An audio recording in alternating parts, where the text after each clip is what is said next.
Yes class 8 का question है कि एक पी क्यू आर एस एक पैरेललोग्राम है।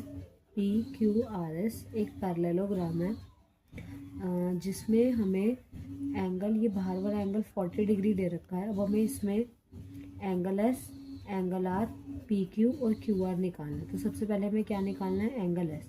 अब एंगल एस कहाँ है? ये एंगल एस। तो देखो हमें ये वाला एंगल निकालना है, तो उसके लिए पहले हम क्या करेंगे? पहले ये वाला एंगल निकालेंगे, क्योंकि ये वाला एंगल और ये वाला एंगल मिलकर क्या बना रहे हैं? Linear pair. तो इस वाले एंगल को हम क्या बोलेंगे? 40 डिग्री।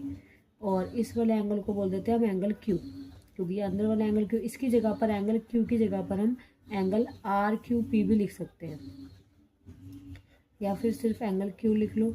ऐसे आर क्यू पी ज़्यादा बेटर है, क्योंकि एंगल क्यू ये भी बन रहा है और एंगल क्यू ये भी बन रहा है, तो इसलिए हम इसको एंगल आर क्यू पी लिखेंगे।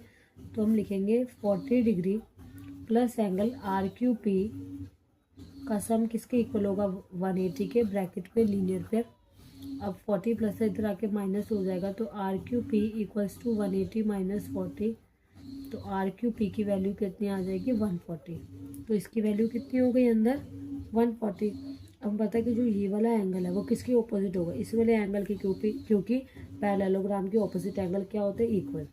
तो जो एंगल क्यू है, या फिर हम कह सकते हैं एंगल आर क्यू बी, वो किसके इक्वल होगा? एंगल एस के। Reason opposite angle of parallelogram are equal. Hindi में लिखते हैं समांतर चतुर्भुज के सम्मुख कोण बराबर होते हैं। तो एंगल एस की भी वैल्यू 140 आ गई। ठीक है, नेक्स्ट हमें निकालना है एंगल आर, मतलब ये।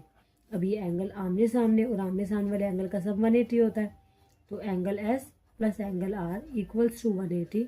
रीजन को इंटीरियर एंगल। हिंदी में लिखते हैं तिर्यक रेखा के एक ही ओर बनने वाले कोणों का योग 180 डिग्री होता है। अब एंगल एस की value 140 plus angle R equals to 180। 140 plus उधर आके माइनस हो जाएगा, तो एंगल आर की वैल्यू कितनी आ गई? 40।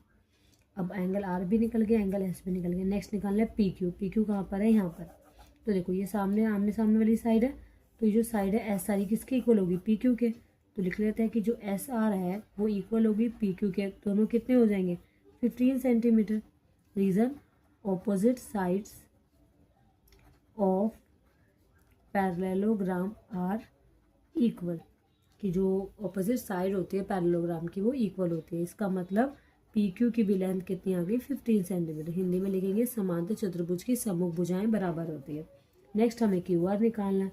अब ये क्यू आर, तो क्यू आर किसके इक्वल होगा? पी एस के। आमने सामने वाली साइड है, तो क्या लिखेंगे? पी एस जो है वो इक्वल होगा क्यू आर के, इक्वल्स टू